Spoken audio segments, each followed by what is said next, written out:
What's up guys, this is Remo. आज थिरु कुमारन जी के startup Ninja cart के बारे में बात करेंगे। सर कमाल का एग्रीटेक स्टार्टअप है।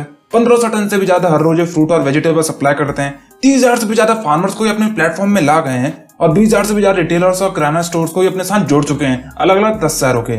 4,000 से भी ज्यादा इनके पास एम्प्लॉयज है। आज की डेट में इंडिया की सबसे बड़ी फ्रेश फूड सप्लाई चेन इनकी है और साथ में ये करंटली इंडिया के एग्रीकल्चर इंडस्ट्री में सबसे हॉटेस्ट और पॉपुलर स्टार्टअप भी है। सच में एक बात तो माननी पड़ेगी, इन्होंने पूरा एग्रीकल्चर इंडस्ट्री को चेंज करने की ठान ली है टेक्नोलॉजी की मदद से। अच्छा, पहले क्या होता था, हमारे देश का पूरा एग्रीकल्चर इंडस्ट्री का मॉडल खराब था। जैसे कि फार्मर्स के साथ बहुत ज्यादा गलत होता था। एक तो मिडिल मैन के थ्रू अपनी सब्जियां फसल वगैरह को बेचना पड़ता था, जिसकी वजह से उनकी इनकम कम हो जाती थी। फिर इंडिया में एग्रीकल्चर इंडस्ट्री की पूरी सप्लाई चेन खराब थी, जिसकी वजह से पता नहीं हर दिन कितनी सब्जियां मेन मार्केट तक पहुंचने से पहले ही खराब हो जाती थी। आज चाइना एग्रीकल्चर में नंबर 1 है, क्योंकि उनकी एग्रीकल्चर प्रोडक्शन के साथ सप्लाई चेन पूरी हाईटेक है। वेस्टेज बहुत कम है उनकी। वहीं इंडिया में प्रोडक्शन तो बहुत ज्यादा हाई है, पर सप्लाई चेन पूरी खराब है। 2-2 दिन लग जाते हैं सब्जियों को फार्मर से अल्टीमेट रिटेलर तक पहुंचने में।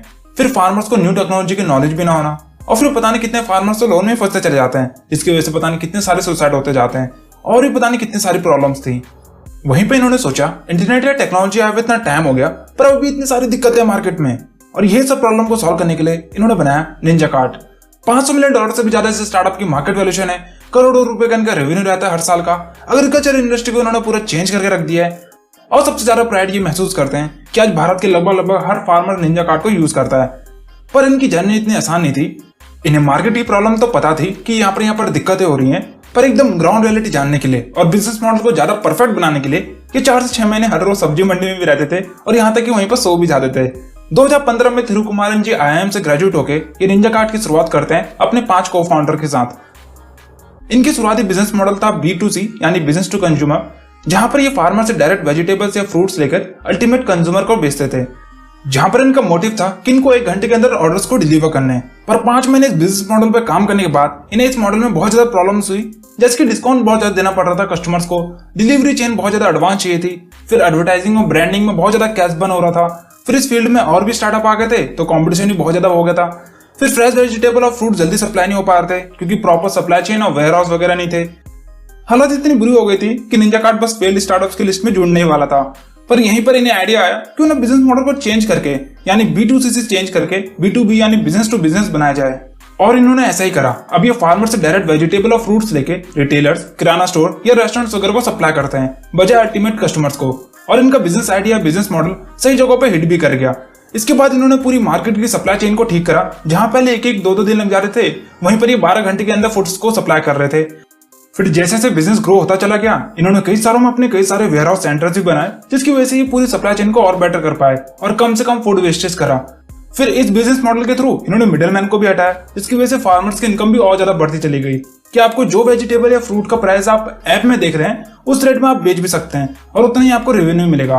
कोई मिडिल मैन नहीं, कोई चिटिंग नहीं। और इसकी वजह से एक बहुत जबरदस्त फायदा हुआ कि फार्मर्स को भी टेक्नोलॉजी इंट्रोड्यूस हो गई। फिर इन्होंने कई और इनिशिएटिव भी लिए, जैसे कि फार्मर्स को एजुकेट करना और ज्यादा टेक्नोलॉजी की तरफ, और कैसे वो अपनी इनकम को और बढ़ा सकते हैं।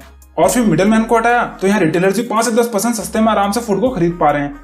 अच्छा, बात कर लेते हैं कि ये पैसा कैसे कमाते हैं, ये रेवेन्यू मॉडल क्या है इनका। मेनली इनका अगर खर्चे ही देखे तो, या इनके कैश बर्न कहाँ पर होते हैं ये देखे तो सबसे पहले इनके हजारों व्हीकल्स हैं जो कि हेल्प करते हैं सप्लाई चेन में। उनकी मेंटेनेंस में लगते हैं इनके एक तो, फिर एम्प्लॉयज में, और लास्ट सप्लाई चेन के इंफ्रास्ट्रक्चर और टेक्नोलॉजी में। अच्छा, इनके बिजनेस मॉडल में इनको एक बहुत बड़ा एडवांटेज मिला। इनको प्रमोशन और ब्रांडिंग में कैश बर्न करने की जरूरत नहीं पड़ी। अपना आप ही वर्ड ऑफ माउथ फैलता चला गया। एक रिटेलर ही दूसरे रिटेलर को बताने लग गया कि भाई निंजा कार्ट से सब्जियां मंगाया करो, सस्ते में और जल्दी भी मिल जाती है। अच्छा, अब इनके रेवेन्यू के सोर्सेज देखे तो ये सिंपली स्मॉल अमाउंट चार्ज करते हैं बिजनेस से एज अ फुलफिलमेंट फीस, क्योंकि सब्जियां ताजी, सस्ती और जल्दी ये डिलीवर कर रहे हैं as compare to traditional method. आपको बता दूं, इनके सिर्फ 5 साल के एक्सक्लूसिव ग्रोथ और रेवेन्यू देख के इन्होंने खतरनाक तरीके से इन्वेस्टर भी अट्रैक्ट करें। आज की डेट में इन्हें $200 मिलियन के आसपास फंडिंग भी मिल चुकी है, जैसे कि फ्लिपकार्ट से, फिर एसल पार्टनर से, फिर टाइगर ग्लोबल मैनेजमेंट से, और ऐसे कई बड़े इन्वेस्टर ने इन पे इन्वेस्ट किया है। अगर थोड़ा इनके फ्यूचर प्लान्स के ऊपर देखे तो मेनली इनके प्लान है कि जल्द से जल्द ये बड़े रेस्टोरेंट्स और रिटेलर्स के साथ छोटे वेंडर्स या रिटेलर्स तक भी अपनी सर्विस को प्रोवाइड करे। दूसरा, ये हैवीली इन्वेस्ट कर रहे हैं मशीन लर्निंग ऐप में और डेटा में, ताकि फार्मर्स डिमांड के अकॉर्डिंग फसल को उगाए कि कस्टमर किस सीजन में क्या खरीदना पसंद करता है, जिससे सबको फायदा हो, रिटेलर्स को भी, एंड कस्टमर को भी, और कम से कम फूड वेस्टेज हो। तीसरा, ये हैवीली इन्वेस्ट कर रहे हैं वेयर हाउस टेक्नोलॉजी वगैरह में, ताकि कई दिनों तक ही नहीं, कई हफ्तों तक वेजिटेबल और फ्रूट्स को अच्छे से स्टोर करके रख पाए। अगला, जनरली ये आज की डेट में 12 घंटे के अंदर फार्मर से फूड लेके बिजनेस को सप्लाई कर देते हैं, पर आने वाले टाइम में इसको ये 6 से 7 घंटे के अंदर कंप्लीट करने लगेंगे। तो बस अब देखना यह है कि निंजा कार्ड और कितनी तेजी से आगे बढ़ता चला जाता है इंडिया में, और कभी ये इंडिया के बाहर भी एक्सपेंड करते हैं। तो यही थी एक छोटी सी case study ninja card startup के ऊपर। और आपको ऐसी केस स्टडीज और चाहिए तो कमेंट सेक्शन में जरूर बताना।